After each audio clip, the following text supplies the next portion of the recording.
Hello, ladies and gentlemen, Gapester here. This is the Heroic High Council encounter, and overall this fight is moderately difficult. There are not that many mechanics to deal with, so mostly it comes down to positioning and proper adjustment for your positioning when certain abilities happen. Other than that, it's all about DPS, high damage output on particular targets when necessary, because you're dealing with 3 mobs that do not share a health pool, and the order that you kill them as well as get them low health matters a lot. Once each of the 3 council members reaches 30%, they'll enter the final hour phase, in which they essentially empower an ability throughout the remainder of their lifespan, and in some cases the remainder of the fight. So it's critical that you push them all to this percentage when you want to, and then push them to dead as quickly as you can after that. So first, let's start with positioning, which is always critical in many fights. So here you can see a top-down view of the diagram that I made for our original strategy that works pretty well, and it will also future-proof your raid for Mythic once you get to that difficulty. So the key thing to note in the diagram is the circle rings, the circle with the hole in the middle, are the raid marker positions. So at the top you can see the blue raid marker, the bottom is the green one, and red marker is just slightly behind it, and then purple's off to the side. And then you can see the distances, which are the line indications showing, how far it is from certain points. So the idea here is that the blue marker at the top is where the main melee bosses, Gurtogg and Jubei'thos, or Jubs as I call them, are tanked, and that's where the main tank and the melee hang out. The green marker is where the ranged and healers hang out, and then the purple marker on the side is where the off-tank holds Dia throughout most of the fight. So those are the 3 points that you have to really worry about, and then the distances are critical for one of the basic abilities from Dea, which forces you to keep her away from the other 2 mobs. So let's go through each of the council members, starting with Gurtogg here. Talk about what they do and how you deal with it. So Gurtogg's primary ability used on the tank very frequently is Acid Wound. This is just a stacking dot that, does increase damage every stack. Very basic. His secondary ability, which is also quite frequent, is Fel Rage. This is sort of a nod to his original version in Black Temple. He will fixate on a random raid member, and while he's fixated, of course, on that player, he will run over to them and attack them. This can hit anyone that's not a tank, I believe. So the general goal for our strategy is when you get fixated, you simply move to the tank position at the blue marker. And this allows the melee to continue DPSing between Gurtogg and Jubs for most of this duration. And I'll talk about why it's not the whole thing in a moment. So Fel Rage also increases the defense capability of the player that gets it, so they're not just going to get destroyed instantly. So pretty much anyone is going to have an easy time tanking this as long as they receive focused healing. And don't be afraid to use cooldowns on the player if they need it for some reason. But for the most part, just spamming heals on the player will be plenty sufficient. While Fel Rage is active, the player will deal increased damage that ramps up over time of the duration of the buff. So it's generally in the interest of the player with Fel Rage to attack Gurtogg specifically. Other raid members can freely attack the other mobs if needed, depending on what you're doing at the time. But if possible, try to allow the Gurtogg Fixate player, the Fel Rage player, to actually attack Gurtogg.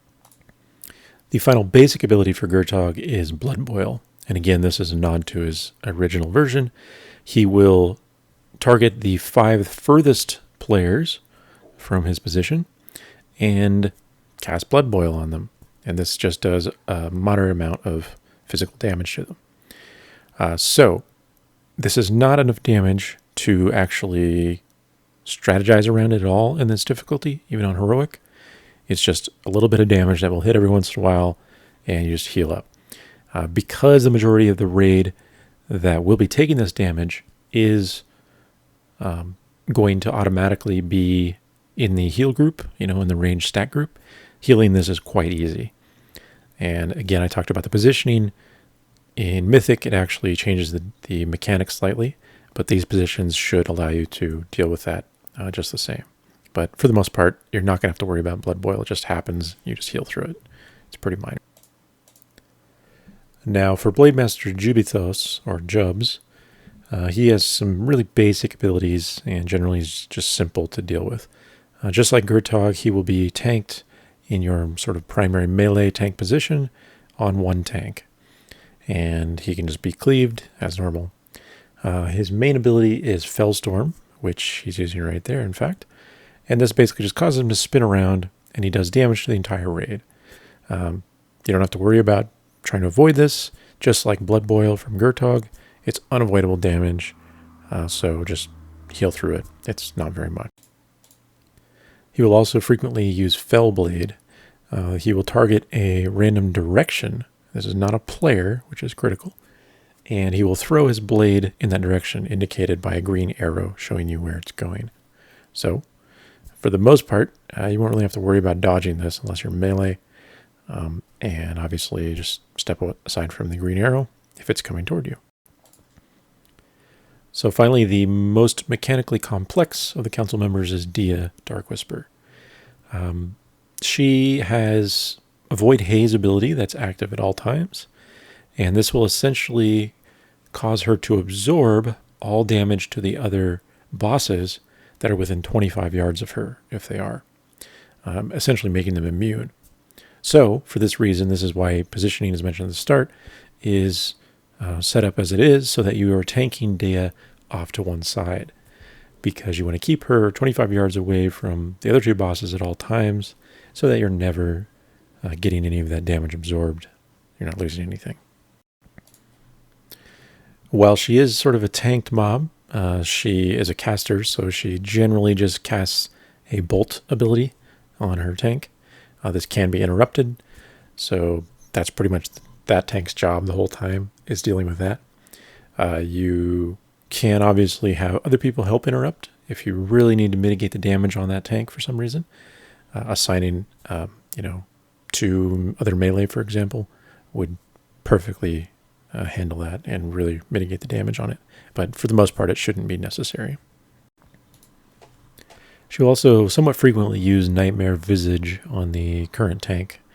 And this is just a sort of flurry of attacks and heavy damage on that tank. And that tank cannot get out of range of it. If they try to run away, they will get charged at, which is no good. So the tank just needs to use personal cooldown or mitigation to survive the damage. That's really all you can do about it. So the final two basic abilities for Dia are so critical to this fight that they need their own section. This is Mark of the Necromancer and Reap. So for Mark of the Necromancer, she will cast this about every minute in the fight, and she will target 2 random raid members with a debuff. These players will be debuffed with a dispellable Mark of the Necromancer, which does shadow damage every tick, and this damage increases over time. However, when it is dispelled, it will duplicate itself and be removed from the targeted player, but then jump to 2 nearby players. So it's generally a balancing act, mitigating the damage by actually dispelling it before the damage gets too high versus how many people are on it, have the debuff active.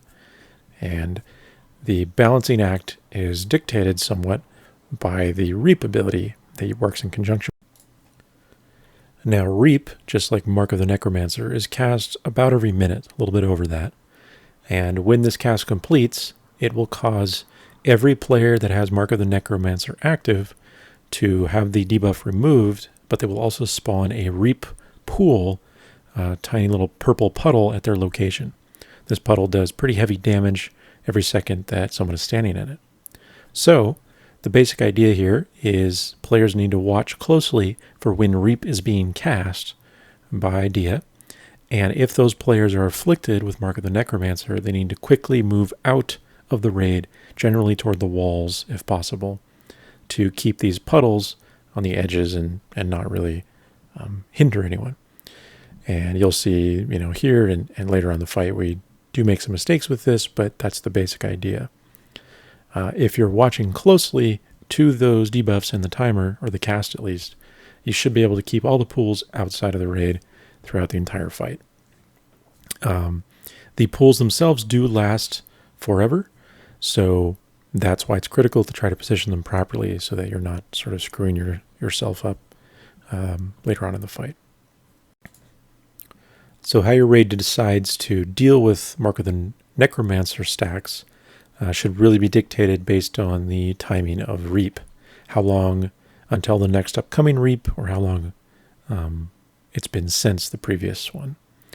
So it will depend on your healing output, how many healers you have, your comfort level in dealing with that spike damage and all that stuff. But if you can do so, try to keep the initial 2 stacks on, whoever is targeted initially by Mark of the Necromancer active as long as possible. The Mark of Necromancer will change its icon from the original purple to a yellow and eventually to red as the damage ramps up. So you want to absolutely wait till the red conversion point, and even quite a bit beyond that if you can. But again, the damage does scale, so you have to adjust accordingly. But if you can wait long enough to dispel the initial pair, then you can actually keep the total number of stacks that are active when the next Reap comes out to 4. And that makes it a lot easier for the raid as a whole to manage the puddles that are created. The last basic type ability to talk about are the ultimate abilities. So these are cast one at a time, one every minute and 15 seconds throughout the fight. Each boss has one ultimate ability, and they will essentially take turns casting one of them in a specific order, every minute 15 until one of the bosses is dead. If one boss is dead and it's their turn to do an ultimate, when the next timer comes up, then they'll just skip that boss and go to the next one that's alive. So let's just go over the 3 ultimate abilities that the bosses will do, taking turns, starting with Dia. So she will turn the entire room dark, essentially, and she will spawn these wailing horrors from the edges of the room. I don't really have a good angle on it here, unfortunately, but you can kind of see in the top left before, now the top right. Now there's one to the right side of the screen. These little shimmers on these specific areas around the edge of the room. These indicate where the horrors themselves are spawning. After a few seconds of the shimmer, they'll actually appear and float across the center of the room just in a straight line. So generally the best way to deal with these is just to watch the walls and see where they're floating out from, and you can sidestep them. If a horror touches you, that floats through you, you'll take pretty heavy damage from it. So you want to watch for that. In addition to that, the raid themselves are just going to be taking damage over time during this period. But there's nothing you can do about this phase. You just have to heal through the damage and avoid the horror spawns, essentially. The second heroic ability you'll see is from Jubs. And this is Windwalk, where he essentially vanishes from the room, and Mirror Image, where he spawns a ton of copies of himself around the room. You can see that these will just stay stationary wherever they spawn, and they use his 2 basic abilities. They'll spin around, and they'll also throw their weapon. All of these abilities are lesser versions of the primary ones, so you're not going to take 8 times or how many adds there actually are in damage. But the basic rule is sort of the same as when Dia did her ultimate. You want to dodge the dodgeable effect, so in this case dodge the weapon throws by zooming your camera out, watching where those are coming in at, and otherwise the goal is just to kill them off quickly. Unlike Dia's phase, you can push out of this phase faster than is intended just by killing off all of the copies. As soon as the last one dies, Jubs will come back into the fight, and that's his ultimate over. Overall, this is really easy to deal with. It's just a matter of dodging the weapons and making sure your DPS don't neglect killing the adds. So dots help a lot, all that good stuff, just to kill these off quickly. Finally, the ultimate ability for Gurtogg is by far the easiest to deal with, but unfortunately, because we killed him fairly quickly. We didn't see much of it. So the only clip I have of it is at the start of this little snippet here, which I'll repeat in a second. If you look at the top of the screen, you can see there's a tiny little swirl near the range group there that just went away, which indicates that Gurtogg was going to leap to that position. So his heroic ability is Demolishing Leap. He will essentially just cast a leap ability at, again, a random location around the room. So it can target anywhere, player positions or not. And after a few seconds, he will jump to that position and deal heavy damage, mitigated if you're further away. So pretty obvious. Again, you just need to step away from that position. You have quite a bit of time to react to it. And again, I apologize for not having more footage of that ability, but it's by far the easiest of the ultimates to deal with. And so if the fight takes long enough, you will see all three of those ultimates. D is first, then Jubs, then Gurtogg. And then if D is still alive, she will use hers again, and it will just repeat over and over until, like I said, one of those guys dies off.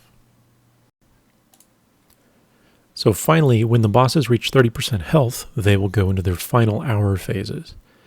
Each boss, respectively, will do sort of one new mechanic or method to one of their old mechanics that is particularly dangerous, and in some cases it will last the remainder of the fight. So this will dictate your kill order of the bosses since they do not share health. To begin, Gurtogg's final hour ability, when he reaches 30%, he will start to use Tainted Blood. This is a debuff that hits the entire raid. You cannot prevent it, and it will reduce the maximum health pool of every raid member by 10% per stack. So this means that once you push him to 30% health, just like all the bosses, but particularly for Gurtogg, you need to kill him off as quickly as possible because you don't want to allow him to start the 30% twilight phase, or final hour phase rather, and then keep stacking up this Tainted Blood debuff on you, and you sort of forget about him, and by the time he dies, you're at 50% health or something like that. So try to aim to kill him as quickly as you can when that occurs. Now, whether your raid chooses to use Bloodlust for Gurtogg or not, that's up to you. We didn't find it was necessary, but if you want to ensure that you have low stacks when Gurtogg eventually dies, that's one way to do it. Otherwise, you'll save Lust for the very end instead. So once you kill off Gurtogg, then you're going to be looking to push Jubs to 30% afterward. And his sort of final hour ability is Wicked Strike. He will spawn copies of himself behind a number of random raid members, and he will hit them in the back for moderate damage. However, this damage increases with every cast, so therefore the longer this phase goes, the more damage you'll take from it. Just like Gurtogg before him, the general goal is to kill him from 30% to dead relatively as quickly as possible. You do not need to be quite as efficient at this as you were on Gurtogg or you will be on Dia, so don't waste your DPS cooldowns for the 30% Jubs phase. Save them for Dia afterward if you can do so. So the final hour ability for Dia again should occur when you kill Jubs. So you don't push her to 30% before that happens. However, you'll notice that we screwed that up and pushed Dia before we actually killed Jubs. So minor mistake there. But Dia's sort of final ability is she will immediately cast Reap one more time and one last time once she hits 30%. So again, if you have Mark of the Necromancer, move to the walls for that ability. However, she will no longer cast Reap throughout the remainder of the fight. Instead, she will instantly cast Mark of the Necromancer on half the raid. And so that is sort of the softened rage of this fight, because eventually the number of marks on the raid will cover everybody. Since you're dispelling someone and jumping into 2 more people, it won't take long before it covers the entire room or entire raid. Usually the safe way to handle this is to only dispel people with the red, higher Mark of the Necromancer damage stack. And once the entire raid is covered, then just start chain dispelling. I cannot recall if we confirmed this in our attempts because we didn't really have to worry about it, but I believe Mass Dispel works on this, but I'm not 100% on that. But either way, the goal is the same. Just dispel those with high stacks because when it reapplies to new players, it will overwrite their current version. So it'll keep the low stack version on most people. That said, it is a lot of damage in this phase. So again, if you choose not to Bloodlust on Gurtogg, you're going to want to do it on Dia. And either way, you definitely want to use remaining cooldowns to finish her off as quickly as possible. And that will end the fight. So for DPS tips for this fight, make sure you sidestep to avoid the Visages that Dia spawns, the throwing weapon that Jubs use, and the slam sort of jump ability that Gurtogg will use. When a Reap is cast by Dia, make sure you look closely to see if you have Mark of the Necromancer, and if so, quickly run out to a wall somewhere away from the raid to drop your puddle off. Try to balance your DPS on all of the bosses until it's reasonable amount of health on each of them, around 50% maybe. At that point, then you will switch to Gurtogg primarily and focus him down to 30% and then kill him quickly, proceeding to Jubs as a second kill target, and then finally Dea, last one. If you get fixated with Fel Rage from Gurtogg, run Gurtogg over to the standard tank or melee position and hold him in that position. You'll just want to DPS on Gurtogg because you're going to do extra damage during that period. And then finally, when Jubs uses his Windwalk ability and summons a bunch of copies, make sure you quickly kill off all those ads rather than focusing on the bosses that are active at the time. This will respawn Jubs. For tank tips, the Dia tank needs to keep Dia off to one side of the room, about 25 yards or more away from the other tank position, so that she doesn't shield those bosses and prevent damage on them. The Dia tank should also watch for the Nightmare Visage ability, which will cause her to sort of do a flurry of attacks, so use a personal mitigation or cooldown ability for that every time she does it. For the Jubs and Gurtogg tank, try to keep the bosses, again, positioned 25 yards from Dia, again, to prevent the shield. And in this case, for the Gurtogg tank, when Fel Rage is coming to an end, so he's fixated on someone, when that ability is about to end, and you'll generally have about 6 seconds or so left on your wound stack at the time, quickly run away from Gurtogg.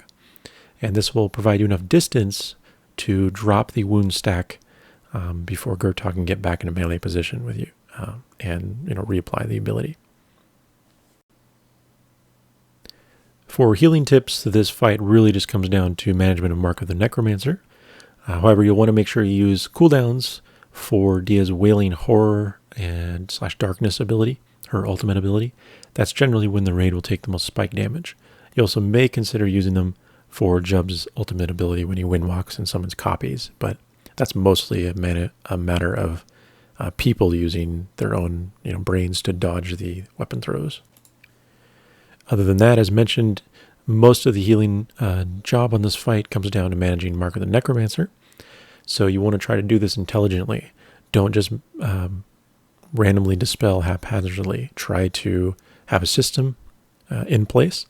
If you can do so, keep the initial application, which will apply on 2 people, active as long as you can, and spam heal those players before you have to dispel. If you can keep it on them long enough, then you will only have to dispel once per reap round. So, well, I should say twice on 2 different people, but 1 total application dispel. So you have 4 people that are afflicted with Mark when Reap is cast, and this makes it quite easy for the puddles to be distributed, without too many people getting moved around.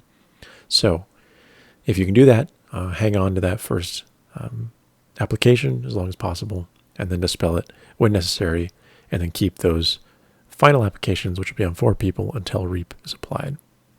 In the last phase, don't be afraid to just dispel constantly when Dia is below 30%, because that's the end of the fight at that point.